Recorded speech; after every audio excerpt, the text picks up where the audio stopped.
Microsoft has fully committed to AI agents. Not only have we seen agents added to Microsoft 365 Copilot, but in lots of other places, from Power Platform to Azure. And while this has opened really exciting possibilities, the sheer diversity of what now gets tagged as an agent can cause outright confusion. So in this video, we're going to look at those different agent options from the perspective of the maker. We'll discuss what an agent is, what building blocks they're composed of, what should drive your decision making on which tools to use to build them, and how they get licensed. By the time we finish, any agentic confusion should be cleared up. But first, a quick introduction. My name is Nick DeCourcy. I work as an independent consultant helping the owners and leaders of small and medium-sized businesses achieve more using AI. I'm also a Microsoft MVP for Microsoft 365 Copilot.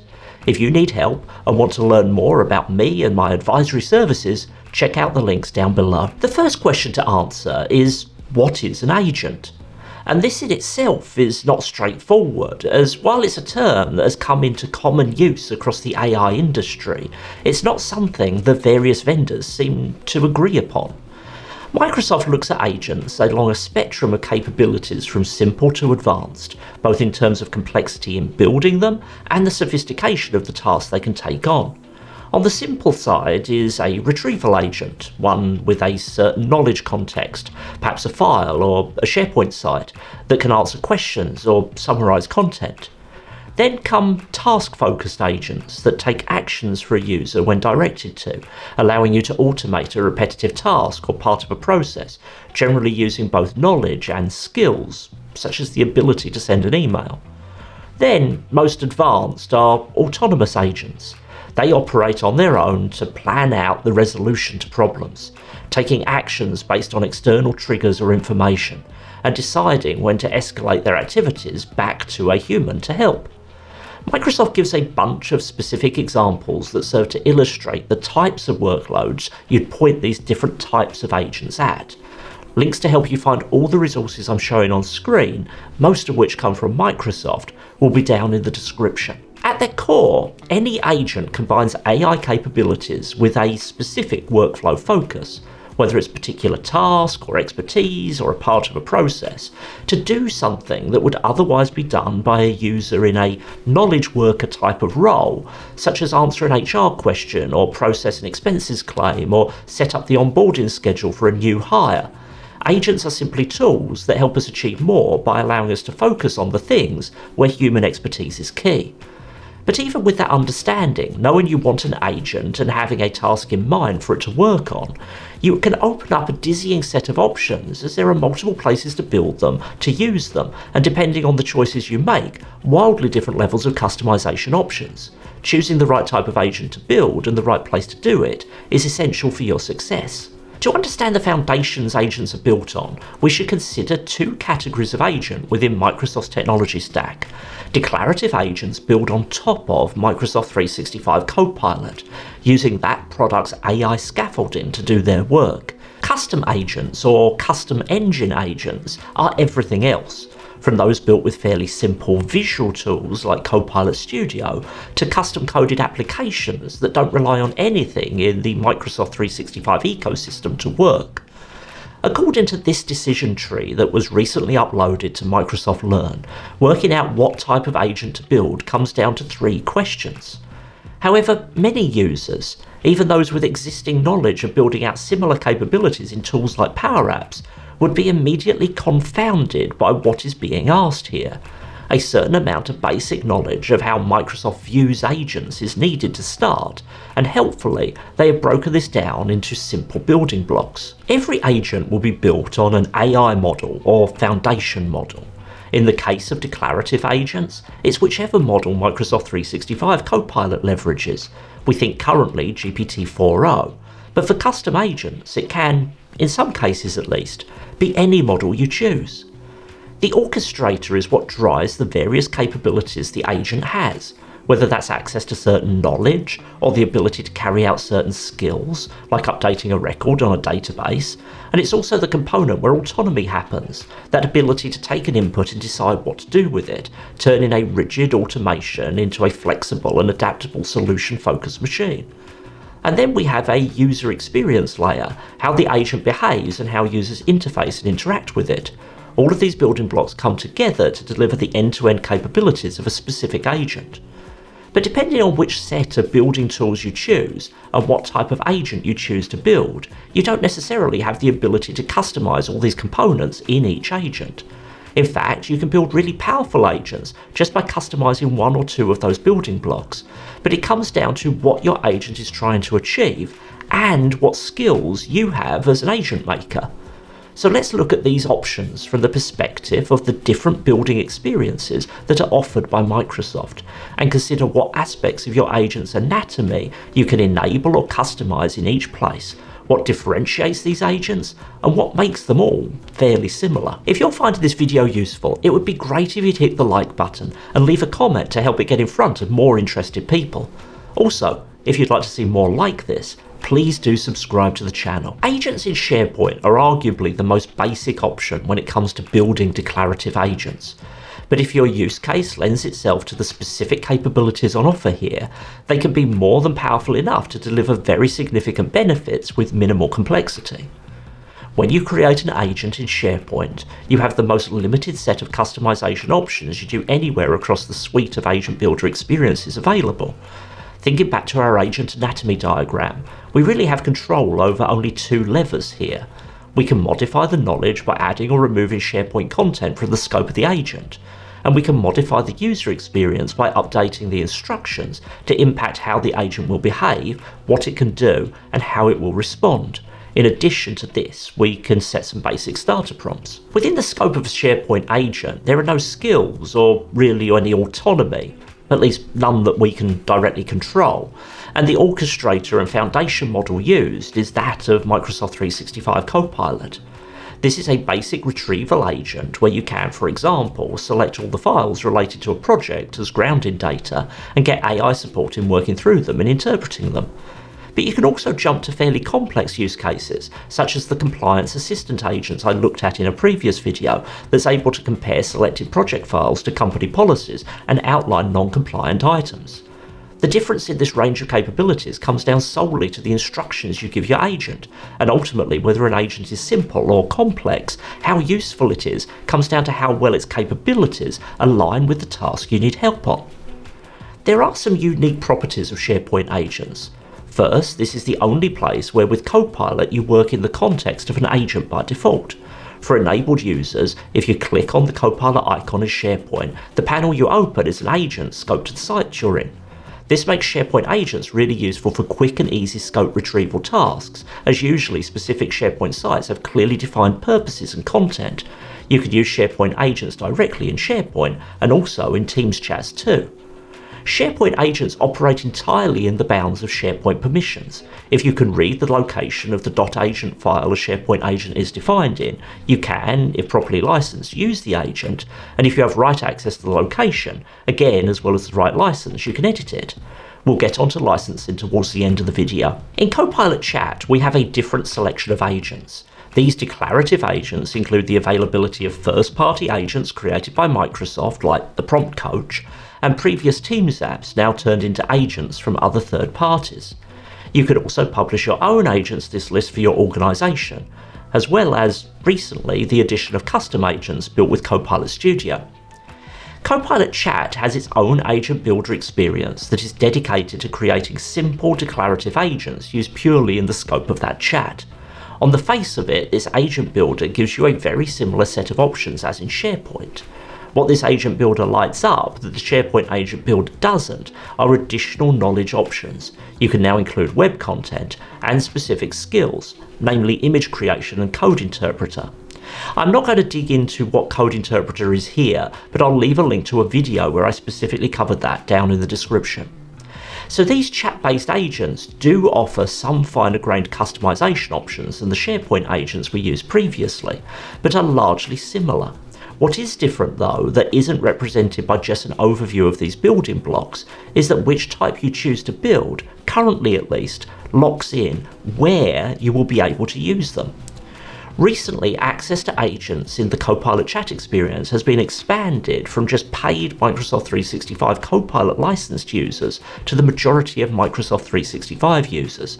However, depending on whether or not you've turned on pay-as-you-go options in your tenant, the free experience is limited compared to those with a Microsoft 365 Copilot license. Just understanding the differences between Microsoft 365 Copilot and Copilot Chat is a video on its own. I'll put a link to that down in the description too, but suffice to say for this video that from an agent's perspective, if you're willing to pay for it, you can make the experience of Copilot Chat be pretty much exactly the same as that of Microsoft 365 Copilot. However, as I mentioned, we'll look at licensing a bit later. When you share an agent from Agent Builder, you are essentially sharing a Teams app. This appears in your list of apps in Teams, and you can delete it from there or from Copilot Chat itself. In addition, Microsoft recently announced more admin controls on these apps to understand what is being shared and where. As more of what we do involves AI, understanding how to use it safely and responsibly becomes more important. Every new technology introduces new risks, and having well-informed users aware of those risks is essential to keep your business from harm. This is exactly why I put together my new on-demand course, Responsible AI for Business Users, to ensure those who are using AI in business or leading teams of people who are have the right knowledge to use these tools responsibly, safely, and in a way that minimizes business risk.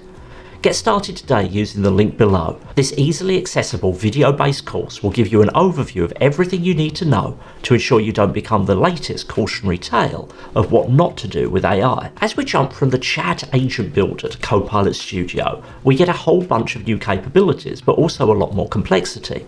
Not least because this is the first place we get the option to build different types of agents alongside each other in the same tool.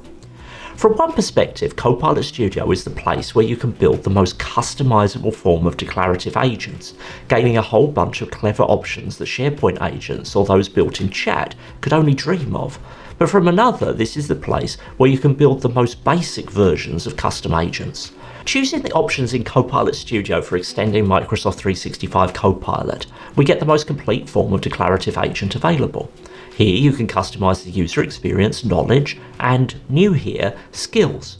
But because foundationally declarative agents build on Microsoft 365 Copilot scaffolding, you still do not have the options to customize the orchestrator, the foundation model, or in any substantive way to add autonomy.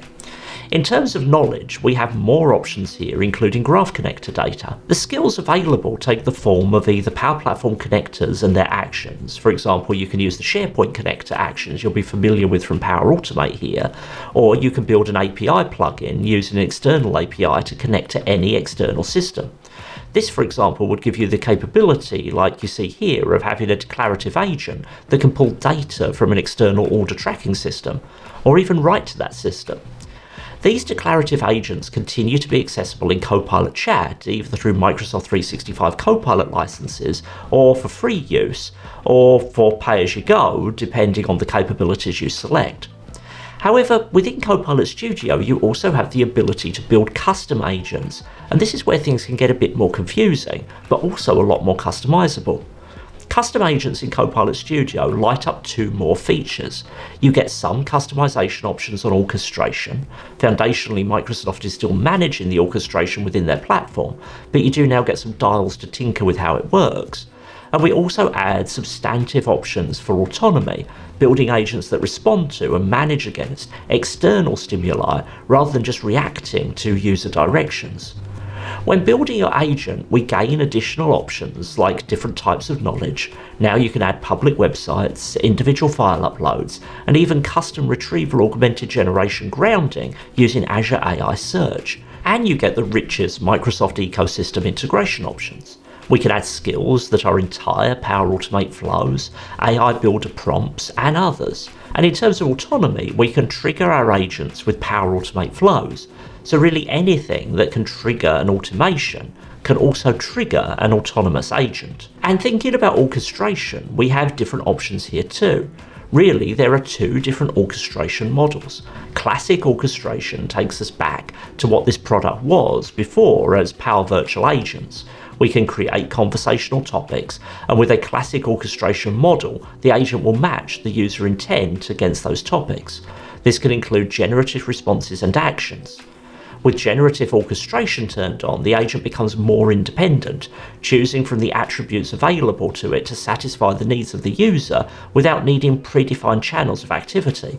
To use autonomous triggers, generative orchestration must be turned on. Whereas agents you build in SharePoint or Copilot Chat can be used widely, Copilot Studio is designed to publish and manage agents at a completely different scale.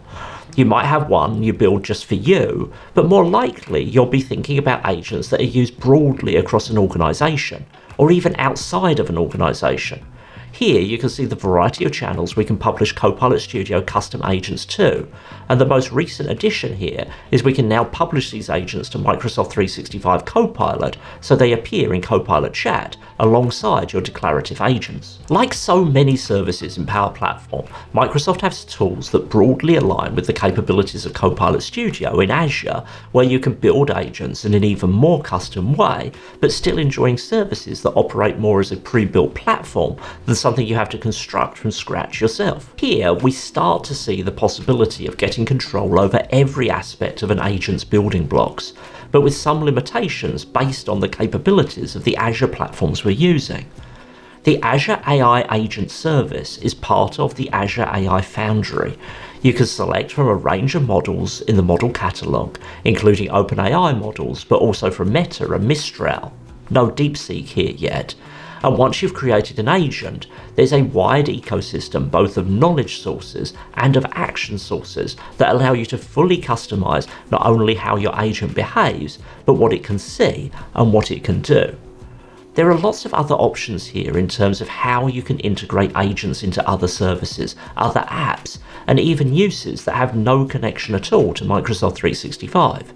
You might, for example, find a particular use case you want an agent for performs more optimally with a specific deployed AI model in Azure AI Foundry than with the default model available for Copilot and Copilot Studio, so in that case you might choose this approach. But if you want total control over an agent, being able to fully realize any aspect of customization, then where you'll probably land is services built with code. This needn't be complex. Even someone like me, who can write what they know about pro-code development on the back of their business card, can build a simple declarative agent in Visual Studio Code with Teams Toolkit. I demoed this in a video a couple of months back. I'll put a link to that down below. But say, for example, you want an agent that interacts with you directly in Teams and reasons over meeting content in a completely novel way versus Microsoft 365 Copilot. Or perhaps you want an agent that orchestrates activities based on a multi-agent architecture. Or perhaps you want both of these things connected to one another. Ultimately, an agent is just any other app. And if you can imagine it and you have the skill to build it, then it's probably possible. With these sorts of approaches, you can use as much or as little of Microsoft's tooling and infrastructure as you want. In fact, many of the third-party apps you see in Teams or Microsoft 365 barely touch the Microsoft tech stack, apart from using one of their apps as a jumping-off point to interface with a remote service. In this regard, Teams and Copilot Chat can be a jumping-off point for agent experiences powered elsewhere in the cloud. But just remember, this approach makes you responsible for everything. You must stand up the resources you're going to use, to run them, to secure them, and to understand everything to do with responsible and compliant use. If you're watching this and you don't already know much more about this route than I do, then this is not where you want to start your agent journey. But remember that some of these more advanced techniques can circle back to the more basic ones too. Last year, Microsoft had a demo of an agent using Semantic Kernel, their new agentic development kit, delivering a multi-agent architecture with agents hosted in Copilot Studio. That should underline that in many cases, these different types of agents can play nicely together, just as a team of workers can achieve more in coordination than they can alone. You've got to this point in the video, and as yet, I've not really touched on what is a critical aspect. How much does all this cost? Well, starting from the more complex solutions, as has always been the case, the cost to you of using Microsoft services is in using Microsoft services. If you build an agentic app or use an agentic app that simply uses a connection into Microsoft 365 as that jumping off point, then the cost to you will simply be the cost of hosting that service somewhere else. But as soon as you jump into the Microsoft ecosystem, into resources in Azure, or into certain types of API calls inside Microsoft 365, thinking here particularly about meeting-driven experiences in Teams, there will be fees to pay to Microsoft for what you consume. If you have users licensed with Microsoft 365 Copilot, then most of what you see to do with agents in Microsoft 365 and Copilot Studio is covered by that license. You can use SharePoint agents and declarative agents with their full capabilities. You can also use Copilot Studio custom agents, leveraging classic orchestration in the scope of Microsoft 365 Copilot Chat or Teams. Copilot Studio custom agents leveraging generative orchestration, or those available through channels other than Microsoft 365 Copilot or Teams, are chargeable under normal Copilot Studio billing or pay-as-you-go to all users, whether or not they have a Microsoft 365 Copilot license. And when it comes to those pay-as-you-go or Copilot Studio message consumption options, there's a lot to pay attention to. Copilot Studio metering is measured in messages, but whereas you might think one message is one back and forth with an agent, the actual consumption of any dialogue depends upon what that agent is doing and which features are used as part of those messages. Pricing for Copilot Studio metered consumption ranges from 0 messages for web-grounded answers through to 30 for tenant-grounded answers. And given that these messages cost you between a penny and 0.8 cents each, depending on how you choose to buy them, you can see that billing could add up fast. For example, the page showing the pricing of pay-as-you-go SharePoint agents reminds us that every single back and forth with an agent there, because they were all grounded in tenant graph data, will cost 32 messages, or between 25 and 32 cents. If you choose to deploy SharePoint agents on a pay-as-you-go basis, then an individual user only has to average 6 prompts to one of those agents per business day before it's always going to make sense just to buy a Microsoft 365 Copilot license if you're looking to minimize cost. Agents have landed in the Copilot landscape with a bang. And while I'm overall really enthusiastic about this technology, the sheer number of different options for creating and managing what on the surface appear to be the same thing, but when you dig into the detail are vastly different, makes this understandably confusing. For most users thinking about agents that are useful day to day in the context of their job, declarative agents, and specifically the flavors we see in SharePoint and the Copilot Agent Builder, offer more than enough capability. For those who have previously been involved in and interested in maker activities with Power Platform, then jumping over to the Agent Builder for declarative agents in Copilot Studio makes sense as you get the added opportunity to work with actions. For any declarative agent, your impact in writing better instructions is likely going to be far greater than stepping up to more agentic bells and whistles. However, there is little point in starting out with the ambition of building a complex task-focused agent in SharePoint, as that builder experience just doesn't have the tooling you'll need. The pricing of Copilot Studio custom agents and certain functions for declarative agents for users licensed for consumption concerns me. Many use cases users start with point to those features that are going to see you charged at least 32 messages per interaction, which can add up really fast. When this flexible capability was first announced, I applauded it, but now I think the price list feels as if Microsoft wants to make consumption-based use of Copilot adjacent services so shockingly expensive that no one remembers that they thought the price of Microsoft 365 Copilot seemed steep when it was first announced. If you choose to go this route, be really careful with it. Foundationally, getting agents right is about connecting a need with the right skill set and the right technology. While tools exist to allow you to easily build agents on your own, for critical tasks or ones that are more complex, professional support might be needed, either in training your teams to be agent makers or just making agents for you in the same way you've outsourced the building of other apps before. When I started drafting this script, the custom agents in Copilot Studio weren't available in Copilot Chat, yet now they are. The pace of advancing this technology isn't slowing down, and more it is coming together with greater clarity and purpose. My guess is those things in this video that seem confusing will become more straightforward in the months and years to come. Do you agree? Let me know in the comments. Thanks for watching through to the end. Until the next video, bye bye.